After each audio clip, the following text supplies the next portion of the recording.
Good afternoon. Israel has entered into a 4-day ceasefire in the Gaza Strip, and David Cameron, the former British Prime Minister who's now serving in Rishi Sunak's cabinet, did visit Israel to inspect the damage caused by the October 7 terrorists. Now, it is time for us to pause and reflect on Israel's next strategy going forward. Having severely damaged Hamas, Israel needs to see to it that Hamas does not grow again or does not operate ever again in the Gaza Strip, because that poses a threat to Israel and the whole nation of Israel. For Hamas and its sponsor Iran seeks to eradicate the Israelites, the Israeli statehood, all the way from the river to the sea. And after that, their intention is to fight Jewish people all around the world because of jealousy and envy. Now, the ceasefire should not lead to a withdrawal of the Israeli forces. Instead, I do believe that Israel um, needs to stay longer in the Gaza Strip. Israel needs to occupy the Gaza Strip fully from the north to the south. Failure to that, Iran will re-sponsor Hamas, and Hamas will rebuild its tunnels, and Hamas will find another way of attacking Israel. If you love Palestinians and you are campaigning for the freedom of the Palestinians, women and children are safer, would be safer under an Israeli occupation than under Hamas, which is just as terrible as ZANU-PF in Zimbabwe. Speaking of ZANU-PF and Emerson Mnangagwa in Zimbabwe, Iran's visit to Africa, visiting Zimbabwe and Uganda, raised eyebrows as to why would he specifically select those two countries. He also visited Kenya, by the way. But Zimbabwe and Uganda have got one particular interest that Iran has, which is uranium.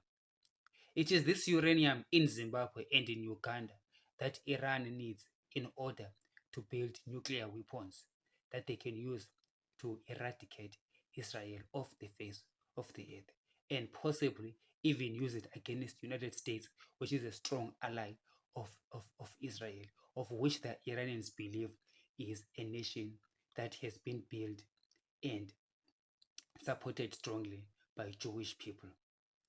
So there is a strong Jewish contingent in the United States, and the enemies of Jewish people therefore view America and the Jewish people in Israel as one and the same thing. And therefore, for the national security of the United States of America and the whole Western world, including Britain and Europe, that also houses Jewish people, it is important not to take this lightly and see or view the Ibrahim Raisi's visit to Uganda and Zimbabwe as a huge threat to the Western order. And therefore, Israel now needs to see to it that to keep the Gaza Strip safe from Iran's influence, Israel needs to follow Iran's footsteps, to follow where Raisi went to in Africa, and begin to stop or put a wedge between Zimbabwe and Uganda's uranium from reaching Iran. The Harare regime has become too friendly with Tehran. Even Yoweri Museveni is getting friendly with Tehran. And both of these dictators, old dictators, are moving away from the Western orbit. Mnangagwa is moved completely. And their rulership is characterized by massive human rights violations. In Uganda, in particular, the LGBTQIA society is deeply living in fear because of the extremely oppressive regime.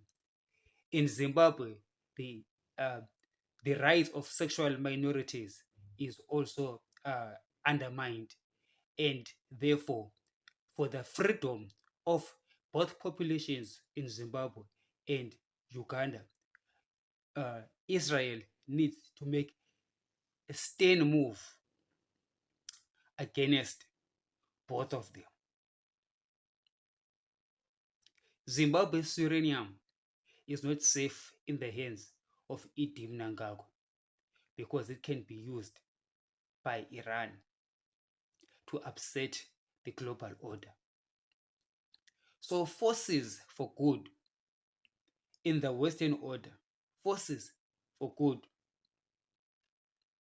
need to seriously consider the safety of the globe by ensuring that dictators like Yoweri Museveni and Idi Mnangagwa can no longer be allowed to continue doing as they please with impunity. Forces of good around the world need to come together and see to it that Idi Mnangagwa is not allowed to preside over something as powerful as uranium, especially seeing that he is becoming friends with Iran, which wants to upset the global order. Therefore, it becomes essential for the defense of Israel and all those who love Israel and all those who are Jewish and all those who are friends of Israel to see to it that we need to secure Zimbabwe's uranium off the hands of dictators like Idi Mnangagwa.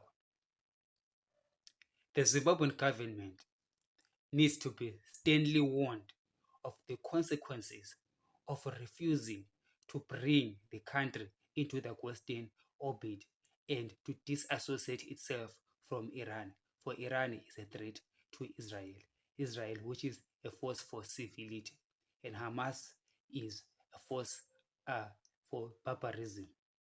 And we see that this barbarism is getting deeply entrenched in African politics, where African politicians who are anti-Western are usually very corrupt, authoritarian, and disrespect human rights because they do not want to be accountable. It is accountability that these people are running away from. It is accountability that both ZANU-PF and Hamas are fearing. Therefore, they do not like Israel because Israel is going to bring accountability, respect for human rights, and that is what these authoritarians do not like. Israel foreign policy, therefore, needs to look beyond the Hamas and the Gaza Strip, but go all the way to Iran and to the places where Iran is most likely to source its uranium, including Uganda and Zimbabwe. And in Zimbabwe, therefore, we need to have stern measures against Idi Mnangagwa and his ZANU-PF regime. The sanctions from the US and UK have not availed much, nor have they deterred Idi Mnangagwa from violating human rights. On top of that, he has gone all the way to violating the rights of Israel by aligning himself with Iran. For that purpose, as a Zimbabwean fighting for my rights against the oppressive regime, I begin to see that we are in the same breath, not only fighting for our own rights, but also fighting for the survival of Israel. Israel, listen to me. Mnangagwa is a fellow enemy. He is your enemy. He is my enemy. And all of us who are friends of Israel, who actually are Israel, for I am Israel myself. The Bible says the children of Israel were sent away, scattered to all the four corners of the world, including Africa. And some of us identify as the children of Abraham. So, fellow children of Abraham, fellow Israelites around the world, let us gather together and fight for the glory of Israel, which is the survival of planet Earth itself. Fellow Israelites, help us Zimbabweans deal with our enemy, which is also an enemy. The enemy has got a name, he has got an address in Harare. The strategy has to include financial sanctions on Idi Mnangagwa and his family, who have been looting the country dry with impunity. Take a look at Zimbabwe. It is now nothing. It is a shell of its former glory. Nothing is being done. No roads are being repaired or built. Hospitals are a travesty. The schooling system, which was a pride of Robert Mugabe's legacy, has been brought down to the grave. We are actually have become a pariah more than a banana republic. And right now, Idi Mnangagwa and his government have seen it fit not only to rape the ordinary Zimbabweans, but they are now touching the untouchable, raping the future and the prospect of all Jewish people in Israel. It's high time Israel follows Idi's money around the world for all the money that he's stealing from Zimbabwe. He is banking in global apparatus, and Israel and the United States needs to align itself uh, with, or to rather work with financial institutions around the world to make sure that sanctions on Idi Mnangagwa are, are, are deeply are used more effectively in forcing for change. We need to pursue his global investments and make sure that they come to zero. Just like Israel is bringing Hamas to the ground, Idi Mnangagwa's finances as well must be brought from the hero to zero. All the billions he has stolen must be confiscated and put aside to be used later by a government that loves Zimbabwe and a government that loves Israel, a government that loves a global order, a global system that will keep all of us in the whole world safe. Those of you that are protesting against Israel, talking about freeing Palestinians, need to understand this thing. Palestine is free out of the rulership of Hamas and being led by Israel in Israel's land. And the whole world is safe with Jewish people and Israel running things. The world led by Iran and her friends is not a safe world. It's going to be a global dictatorship that politicians in the world must understand before they stand against Israel. They must know exactly what it is that they are standing for. They are standing for barbarism and global autocracy, which nobody wants to see. We really need people who understand, politicians who grow, who get deeper into the issue and understand what is at the end here. We have got a problem here in South Africa with the ANC standing against Israel, thinking that it's a good thing. It's not. Israel is not an apartheid state. The land of Israel is a Jewish land. It's their land. They're not occupying anyone. So we need to really understand from that perspective. So therefore, we see that this global war, it really is a world war. And in Zimbabwe, it means one thing. It means Idi Mnangagwa must go and ZANU-PF must fall.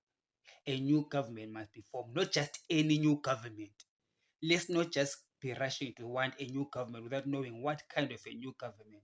It is a new government that is pro-Israeli, that is pro-American, that is democratic, respects human rights, all rights, including rights of minorities, sexual minorities, religious minorities, tribal minorities. All those are key ingredients to ensuring that Zimbabwe is set on a path, on a trajectory of growth and success.